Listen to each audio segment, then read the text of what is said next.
Movie की शुरुआत में हमें एक मछुआरे को दिखाया जाता है जो कि बहुत सारी मछलियां पकड़कर किनारे पर लाता है। इसके बाद वो मछुआरा उन मछलियों को बेचने के लिए साफ करने लगता है, लेकिन तभी अचानक से एक मछली हिलने लगी जिसका पेट कटा हुआ था। फिर देखते ही देखते वो मछली जोर जोर से हिलने लगी। फिर कुछ टाइम बाद मरी हुई मछलियां भी हिलने लगी थी। मछुआरा ये सब देखकर बहुत ज्यादा हैरान हो जाता है और सोचने लगता है कि आखिर ऐसा कैसे हो सकता है। इसके बाद हमें एक शेरिफ यानी कि पुलिस की गाड़ी को दिखाया जाता है जिसे टाउन के एक आदमी ने कॉल किया था, जिससे वो शेरिफ मिलने के लिए जा रहा था। कुछ देर ड्राइव करने के बाद शेरिफ उस गांव में पहुंचता है और उस आदमी से मुलाकात करता है। फिर शेरिफ उससे पूछता है कि क्या हुआ है तुम्हें। इसके बाद वो आदमी उसे अपना डॉग दिखाता है जिसकी हालत बहुत ज्यादा खराब होती है। वो डॉग अपनी आखिरी सांसें गिन रहा था। फिर शेरिफ उससे पूछता है कि आखिर इस डॉग को हुआ क्या है। तब वो आदमी बोलता है कि मैंने इसके साथ कुछ भी नहीं किया है, शायद इस डॉग ने गलती से वह जहर खा लिया जो मैंने चूहे मारने के लिए रखा होगा, लेकिन ये बात भी कंफर्म नहीं है कि इसने ये जहर खाया या फिर नहीं। वो डॉग बहुत ज्यादा तकलीफ में था और तड़प रहा था, जिस कारण से वो शेरिफ उसे गोली मारकर मार डालता है।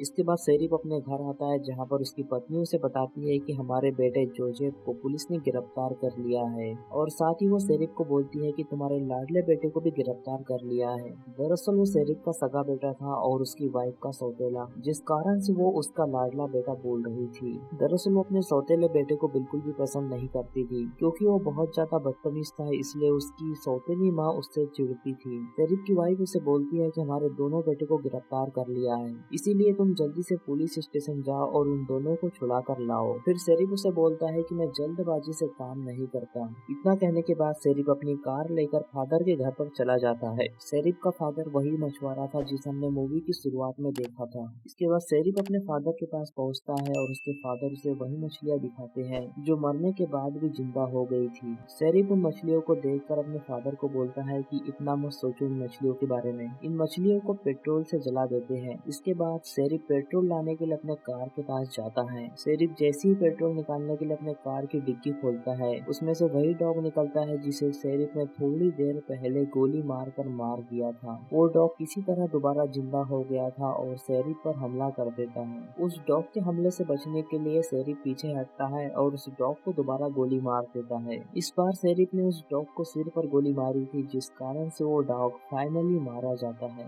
इसके बाद शेरिफ के डॉग सभी मछलियों को इकट्ठा करके कंटेनर में डालते हैं और साथ ही उस डॉग को भी उसके अंदर डाल देते हैं और उस कंटेनर में पेट्रोल डालकर उन्हें आग लगा देते हैं, जिस कारण से सारी मछलियां और वो डॉग वहीं पर मारे जाते हैं। इसके बाद शेरिफ पुलिस स्टेशन जाता है अपने बेटों को छुड़ाने के लिए। अब शेरिफ के बेटों को जिस सेल में रखा गया था वहाँ पर एक आदमी को भी रखा गया था जिसकी हालत बहुत ज्यादा खराब थी। वो आदमी लगातार उल्टियाँ कर रहा होता है, जिस पर शेरिफ का बेटा उसे बोलता है कि तुम मर क्यों नहीं जाते। इसके बाद वो आदमी और ज्यादा खून की उल्टियाँ करने लगता है, जिस कारण से शेरिफ के बेटे बहुत ज्यादा घबरा गए और सेल के पास आकर सेल के दरवाजे को पीटने लगे। उनकी आवाज सुनकर शेरिफ और एक पुलिस वाला उस सेल के पास आता है। वहाँ पर आकर वो पुलिस वाला सेल के अंदर आकर देखता है तो वो आदमी की हालत बहुत ज्यादा बुरी थी। उस आदमी की हालत को देखकर पुलिस वाले को लगता है कि शेरिफ के बेटों ने ही कुछ किया होगा। इसके बाद वो पुलिस वाला उस आदमी के पास जाने लगता है। जैसे ही वो पुलिस वाला उस आदमी के पास पहुंचता है, वो आदमी उठकर खड़ा हो जाता है और उस पुलिस वाले को मारने लगता है। इसके बाद वो पुलिस वाला उस आदमी से बचने की बहुत कोशिश करता है, लेकिन फिर भी वो आदमी उसके सीने पर काट लेता है। इसके बाद जोसेफ उस पुलिस वाले को बचाने के लिए वहाँ पर आता है और उस आदमी को एक मुक्का मारता है, लेकिन वो आदमी जोसेफ के हाथ पर भी काट लेता है। इसी बीच वो पुलिस वाला छूट गया और एक रॉड उठाकर उस आदमी को इतना मारता है कि वो आदमी वहीं पर मारा जाता है। इसके बाद जोसेफ हॉस्पिटल जाता है और अपना ट्रीटमेंट करवाता है। इसके बाद वो अपनी वाइफ से मिलता है तो उसे पता चलता है कि उसकी वाइफ प्रेग्नेंट है। फिर जोसेफ अपनी वाइफ को बोलता है कि हमें इस बच्चे को नहीं रखना चाहिए, जिस कारण से उसकी वाइफ दुखी हो गई और फाइनली जोसेफ उस बच्चे को पैदा करने के लिए मान जाता है। इसके बाद हम देखते हैं कि पूरे शहर में अफरा तफरी मच चुकी है, क्योंकि जो इंसान मर गए हैं वो अचानक से वापस जिंदा हो रहे हैं और जो लोग जिंदा है और बीमार है वो पागलों की तरह एक दूसरे को काट रहे हैं। इसके बाद शेरिफ के पास रात में एक कॉल आता है और उसे एक केस बताया जाता है, जिस केस में एक औरत ने अपने बच्चे को, जो कि अभी अभी पैदा हुआ था, उसे बहुत बुरी तरह काट लिया। शेरिफ इस केस के बारे में सुनकर बहुत ज्यादा हैरान होता है। वो तुरंत वहाँ से निकलकर उस औरत के घर पर पहुँचता है। वहाँ पर जाकर शेरिफ देखता है कि वो औरत पागलों की तरह हरकत कर रही है। इसके बाद वो शेरिफ के ऊपर भी हमला करती है और उसे गिराकर बुरी तरह काट लेती है, लेकिन शेरिफ किसी तरह अपने आप को छुड़ा लेता है और एक रॉड उठाकर उस औरत के ऊपर ही हमला कर देता है। शेरिफ उस औरत के ऊपर इतनी बार हमला करता है कि वो औरत बहुत बुरी तरह मारी जाती है। इसके बाद सीन शिफ्ट होता है और हमें 6 महीने बाद का सीन दिखाया जाता है, जहाँ पर हमें इस वायरस के फैलने की वजह को बताया जाता है। दरअसल ये ज़ॉम्बी वायरस होता है जो कि पूरी दुनिया में फैल चुका है और इसी कारण से ये वायरस एक दूसरे के काटने के कारण पूरी दुनिया में फैल चुका है और इस वायरस के फैलने के कारण पूरी दुनिया में बुरी तरह तबाही मची हुई थी और जो लोग इस वायरस से बचे हुए थे उन्होंने रहने के लिए अलग जगह बना ली थी।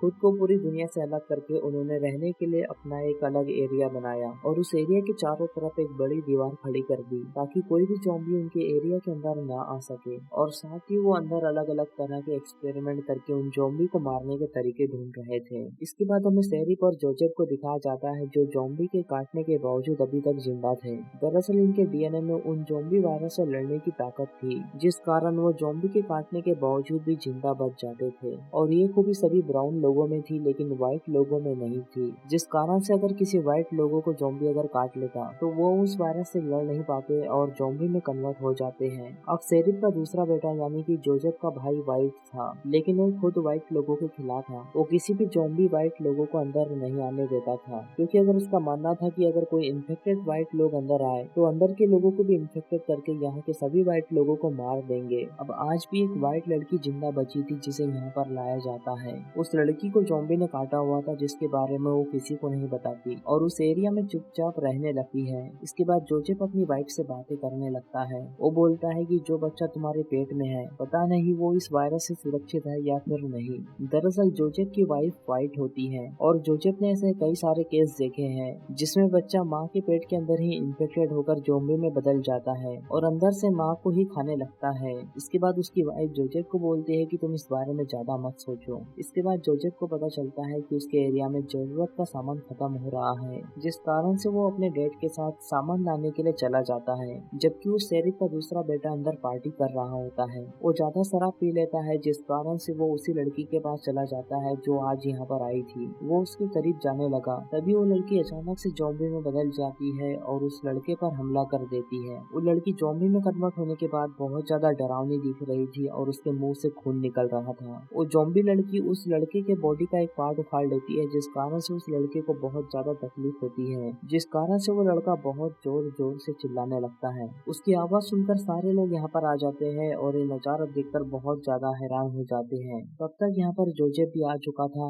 जोसेफ आगे बढ़ता है और उस लड़की के हाथ बांधकर उसे बाहर लाता है। अब जोसेफ और उसके दोस्त उसके सौतेले भाई को लेकर डॉक्टर के पास जाते हैं, लेकिन अब जोसेफ के सौतेले भाई को पता था कि मेरी इतनी बुरी हालत है कि मैं अब जिंदा नहीं बच पाऊंगा और जोसेफ के सौतेले भाई को शेरिफ और ब्राउन लोगों पर बहुत ज्यादा गुस्सा आ रही थी। साथ ही वो जोसेफ पर भी गुस्सा करने लगता है क्योंकि ब्राउन लोगों ने ही उस लड़की को अंदर लाया था जिस कारण से उसकी हालत ऐसी है। वो बहाने से अपने भाई जोसेफ के पास में आता है और किसी तरह उसके पेट में चाकू घुसा देता है और अपने साथी की मदद से उस एरिया का दरवाजा खोल देता है जिस कारण से सारे ज़ॉम्बी अंदर आ जाते हैं। इसके बाद शेरिफ वहाँ पर आता है और अपने एरिया की इस हालत को देखकर बहुत ज्यादा परेशान हो जाता है। इसके बाद शेरिफ रेडियो के जरिए अपनी वाइफ से बात करता है। तब उसे पता चलता है कि यहाँ पर बहुत सारे ज़ॉम्बी आ गए हैं और वो एक दूसरे को काट रहे हैं और इन ज़ॉम्बीज़ ने हमारे ज्यादातर लोगों को मार दिया है। मात्र यहाँ पर 7-8 लोग बचे हुए हैं जो कि यहाँ एक कमरे में फंसे हुए हैं। इसके बाद शेरिफ एक प्लान बनाता है और अपने दोस्तों को बोलता है कि तुम गाड़ी का हॉर्न ऑन करके यहाँ से ले जाओ। उस हॉर्न की आवाज सुनकर वो ज़ॉम्बी गाड़ी के पीछे पीछे आएंगे और उसी टाइम में मैं जाकर उन लोगों को बचा लूंगा। शेरिफ के दोस्तों ने ऐसा ही किया। जब वो हॉर्न बजाकर गाड़ी को दूसरी तरफ ले गया तो सारे ज़ॉम्बी उस गाड़ी के पीछे आ गए। इसी बीच मौका पाकर शेरिफ और उसके दोस्त अंदर गए और एक एक करके सारे लोगों को बचा लिया, लेकिन जब शेरिफ जोसेफ की वाइफ को बचा रहे थे वो खुद पीछे रह गए जिस कारण से उन्हें बहुत सारे ज़ॉम्बीज़ पकड़ लेते हैं और बुरी तरह खाने लगते हैं और शेरिफ को चीर फाड़ कर देते हैं जिस कारण से शेरिफ की बुरी तरह मौत हो जाती है। अब बचे लोग वहाँ से बाहर आए और गाड़ी में बैठकर वहाँ से निकल जाते हैं, लेकिन वो सारे शेरिफ की मौत से बहुत ज्यादा दुखी होते हैं। तभी शेरिफ के डैड के पास एक लड़की का कॉल आया जो कि उसी एरिया में रहने वाली थी। वो उन्हें बोलती है कि मुझे शेरिफ के सौतेले बेटे और उसके दोस्तों ने चर्च में बंदी बना के रखा है, तो किसी तरह से आप यहाँ पर आकर मुझे बचा लीजिए। अब शेरिफ के डैड को उस लड़की के ऊपर काफी ज्यादा दया आ गई जिस कारण से वो गाड़ी घुमा लेता है और चर्च की तरफ जाने लगता है। इसके बाद हम देखते हैं कि गाड़ी में ही जोसेफ की वाइफ की हालत खराब होना चालू हो जाती है, यानी कि उसके बच्चे होने का का टाइम आ गया था। लेकिन तभी यहाँ पर जोजेफ का सौतेला भाई आ जाता है और उन लोगों पर गन तान देता है, और साथ ही वो अपने साथ एक ज़ॉम्बी को भी लाया था ताकि वो जोजेफ की वाइफ को काट ले, क्योंकि वो चाहता था कि जोजेफ की वाइफ भी इन्फेक्टेड हो जाए और वो मर जाए। लेकिन तभी जोजेफ के सौतेले भाई की मॉम पीछे से आकर गन निकाल कर उसे शूट कर देती है। लेकिन इसी बीच वो ज़ॉम्बी उनकी तरफ तेजी से बढ़ने लगा। वो ज़ॉम्बी जोजेफ की वाइफ को नीचे लेटाकर उसे काट लेता है। ये देखने के बाद जोजेफ को बहुत ज्यादा गुस्सा आता है और वो दौड़कर उसकी वाइफ के पास आने लगता है। वो वहां पर आकर उस ज़ॉम्बी की गर्दन उसके धड़ से अलग कर देता है। इसके बाद जोजेफ की वाइफ उसे बोलती है कि जोजेफ, मैं अब ज़ॉम्बी की शिकार हो गई हूँ, जिस कारण से तुम्हें अपने बच्चे को बचाने के लिए जल्दी कुछ करना होगा। इसके बाद हम देखते हैं कि जोजेफ पूरी तरह पागल हो गया। उसे अपने सौतेले भाई पर बहुत ज्यादा गुस्सा आ रहा था, जिस कारण से वो जल्दी से अपने सौतेले भाई के पास जाकर उसे चाकू मार देता है और उसे जिंदा ही ज़ॉम्बीज़ के इलाके में छोड़ आता है ताकि वो ज़ॉम्बी उसे बुरी तरह खा ले। इसके बाद सारे ज़ॉम्बीज़ वहां पर आकर उसके सौतेले भाई को बुरी तरह चीर फाड़ करके खाने लगते हैं, जिस कारण से उसके सौतेले भाई की बहुत बुरी तरह मौत हो जाती है और जोजेफ किसी तरह वहां से बचकर अपनी फैमिली के पास आ गया था। इसके बाद वो सभी लोग नदी के किनारे के पास आ जाते हैं ताकि वो नाव में बैठकर दूसरी तरफ जा सके। लेकिन वहां पर भी दूसरी तरफ से ज़ॉम्बीज़ आ चुके थे, जिस कारण से जोजेफ के पिता फैसला करते हैं कि मैं यहीं पर रुककर इन ज़ॉम्बीज़ का सामना करूंगा और तुम यहाँ से कहीं दूर चले जाना। अब जोजेफ अपने दादा को यहाँ नहीं छोड़ना चाहता था, लेकिन उसे ये मुश्किल फैसला करना पड़ा। इसके बाद वो अपनी मॉम और अपनी वाइफ को लेकर कहीं दूर चला जाता है। इसके बाद वो नाव में बैठकर जाने लगते हैं। जब नाव पानी के बीचों बीच पहुंच जाती है तब वो नाव को रोकते हैं। यहाँ पर जोजेफ ने नाव इसीलिए रोकी थी क्योंकि उसकी वाइफ का बच्चा जन्म लेने वाला था। यहाँ पर जितना चाहे उसकी वाइफ चिल्ला सकती है क्योंकि यहाँ दूर दूर तक कोई आवाज नहीं सुनने वाला, जिस कारण से यहाँ पर कोई ज़ॉम्बी नहीं आएंगे। इसके बाद हम देखते हैं कि उसका बच्चा जन्म ले लेता है, जो कि बिल्कुल ठीक होता है। इसके बाद जोजेफ अपने बच्चे को गोद में लेता है और उसकी वाइफ को देता है और उसे बोलता है कि लो अपना बच्चा, तुम्हें बेटी पैदा हुई है। इसके बाद हम देखते हैं कि जोजेफ अपनी फैमिली को लेकर किसी सेफ जगह पर चला जाता है और इसी के साथ ये मूवी यहीं पर खत्म हो जाती है। तो दोस्तों, अगर आपको इस मूवी की एक्सप्लेनेशन पसंद आई हो तो इस वीडियो को लाइक और चैनल को सब्सक्राइब कर दीजिए। बाकी मैं मिलूंगा आपसे न्यू वीडियो में, तब तक के लिए love you, take care, bye bye.